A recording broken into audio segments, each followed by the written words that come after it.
Du théâtre, des voix, des parcours fous. Speed Radio tend le micro à ceux qui font Avignon.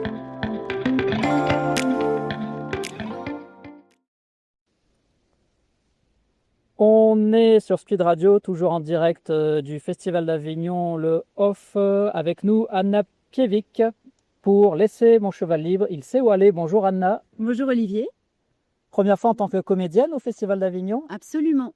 Pas en tant que spectatrice, mais en tant que comédienne, oui, absolument. Voilà, tu as connu le festival autrement. Tu es membre de la compagnie Les Mille Portes qui propose donc ce spectacle Laisser mon cheval libre, il sait où aller, qui se tient au Grand Pavois, théâtre Le Grand Pavois à 10h10, relâche les mardis. Donc tous les jours sauf les mardis à 10h10.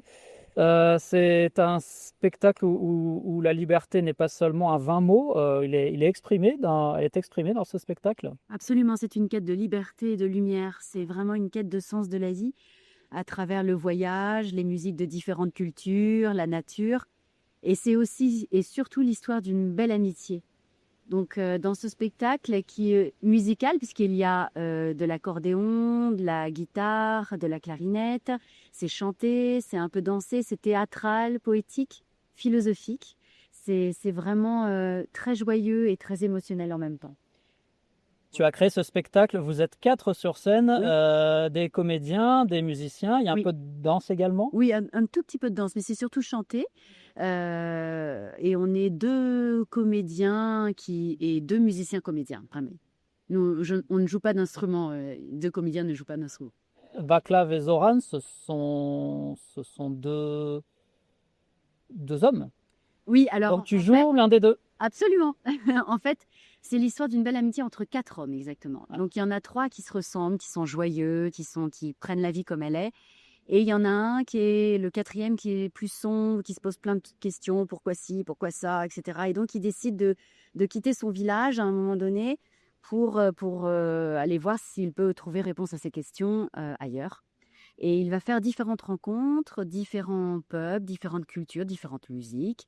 Ça va faire écho un peu en lui. Je dis pas que ça va l'éveiller et ça va répondre à ses questions, mais en tout cas, ça va le titiller, si je puis dire. Et il va se passer quelque chose d'un peu mystique. Et là, alors, il va faire un rêve. Et là, je vous laisse la suite.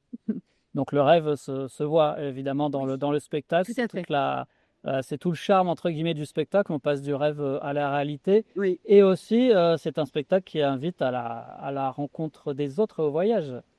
Absolument, des autres, c'est tout à fait ça. C'est vraiment une histoire basée sur qu'est-ce que l'amitié, qu'est-ce que la rencontre de l'autre, qu'est-ce qu'être pleinement avec l'autre.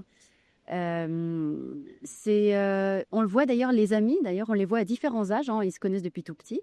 Donc on voit différentes scènes à différents âges, jusqu'à voilà, je n'en dis pas plus. Jusqu'à l'au-delà? Pourquoi pas? Pourquoi pas? Et donc pour personnifier entre guillemets cette évolution, donc il faut que les personnages évoluent aussi. Ça veut dire qu'on change un petit peu la posture, on se maquille, peut-être on ajoute des éléments de vieillesse entre guillemets, on change la voix également? Alors on change la voix, c'est une question d'énergie plus. Peut-être qu'en effet, on se rend compte après que la voix est un peu différente, mais on ne va pas dire: «Ah, je vais changer ma voix pour» non, c'est plus une question d'énergie, en fait et après, bah, les choses se font un peu naturellement. Donc par exemple, quel personnage tu fais plusieurs personnages, On fait chacun Anna? 3 personnages. Chacun 3 personnages. Absolument. Et par exemple, je sais pas, est-ce que tu fais Zoran? Oui? Oui, je fais Zoran. Par exemple, Zoran jeune, quelle énergie il aurait s'il dit quelque chose extrait du spectacle?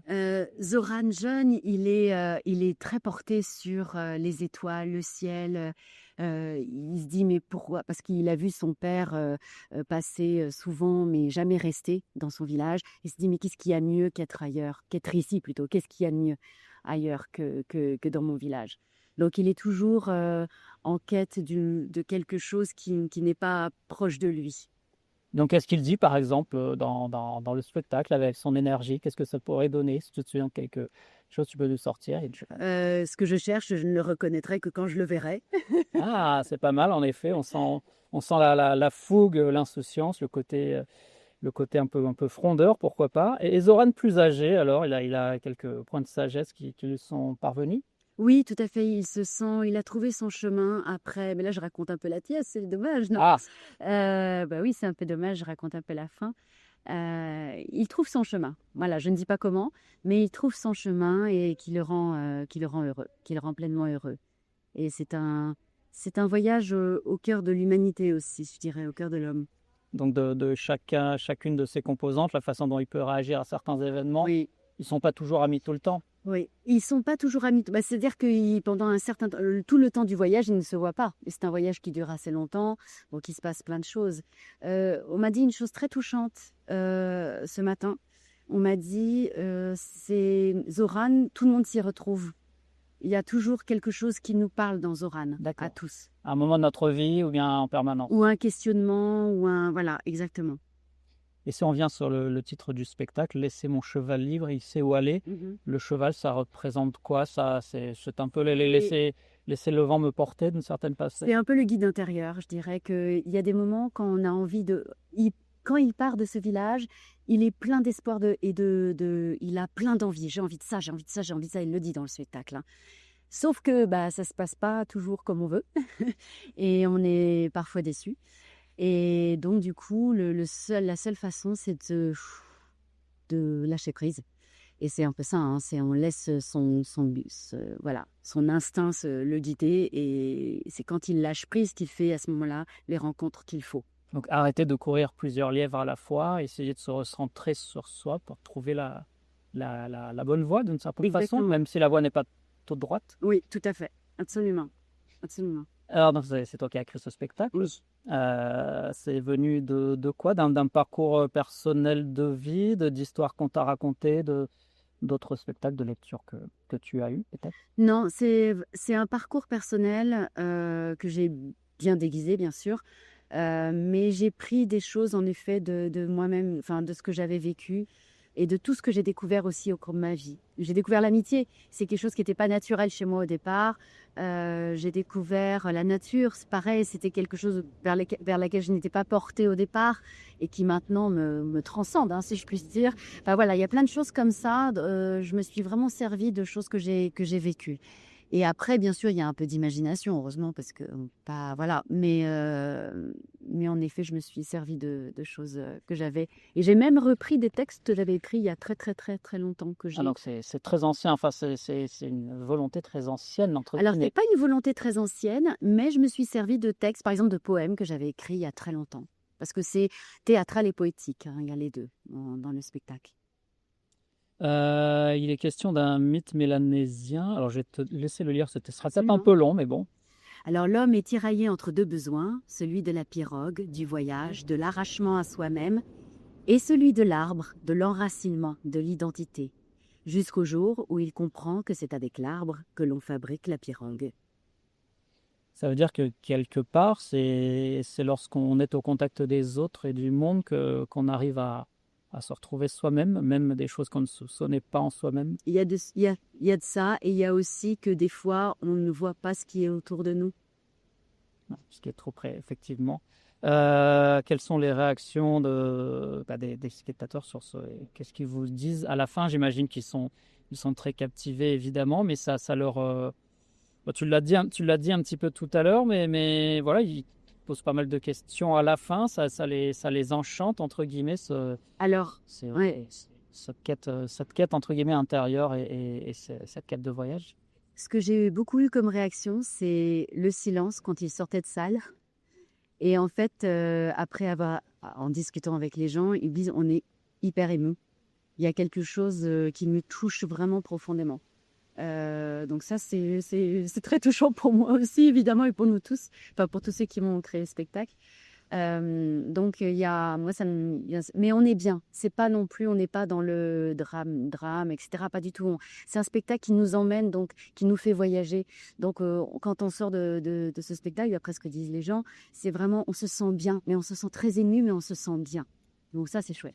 Donc, au milieu du tumulte d'Avignon, de toutes les pièces autour desquelles vous courez, entre guillemets, une bulle d'oxygène pour vous recentrer autour de vous-même. Laissez mon cheval libre, il sait où aller, au Grand Pavois, le théâtre Le Grand Pavois à 10h10. sauf les mardis. C'était Anna Piewik Oui, est-ce que je avec peux nous. donner quand même les noms des comédiens et du metteur en scène? Mais oui, tout à fait. Alors, c'est avec Raphaël Setti qui est accordéoniste et comédien, avec Pablo Penamaria qui est guitariste, clarinettiste et comédien, Bruce Tessor et moi-même, mise en scène par Bruno Banon. Et je voudrais dire que la musique est vraiment le 5e personnage du spectacle et le 6e, c'est la lumière, parce qu'il y a des lumières magnifiques qui justement nous font voyager, nous permettent d'aller à d'un lieu à un autre. Et du qui temps sont- aussi, peut-être. Et du temps, absolument, et qui sont créés par Madeleine Tisserand. Eh bien, merci beaucoup. Puis on peut dire un petit mot des 2 autres spectacles de la compagnie aussi. Absolument. Vous avez la Force du Coquelicot à 17h à la Factory Roseau Teinturier et Rallumer les Lucioles à 15h10 au Théâtre de l'Optimiste. Voilà, tout ça, c'est la compagnie Les 1000 Portes. Oui. Alors, ouvrez les portes de vos théâtres Oui. et allez les voir. Merci beaucoup, Anna. Merci Olivier, merci beaucoup. Cet été, vivez le Festival d'Avignon avec Théâtre et Spectacle de Paris. Le magazine incontournable pour ne rien manquer de cette folle aventure théâtrale. Sélection de spectacles éclectiques, reportages exclusifs, interviews, coups de cœur. Des pièces qui font rire, vibrer, réfléchir et surtout rêver. Un numéro spécial disponible tout au long du festival pour vous guider au cœur de la plus belle scène vivante du monde. Et à la rentrée, on prolonge le plaisir avec une sélection parisienne pleine de surprises.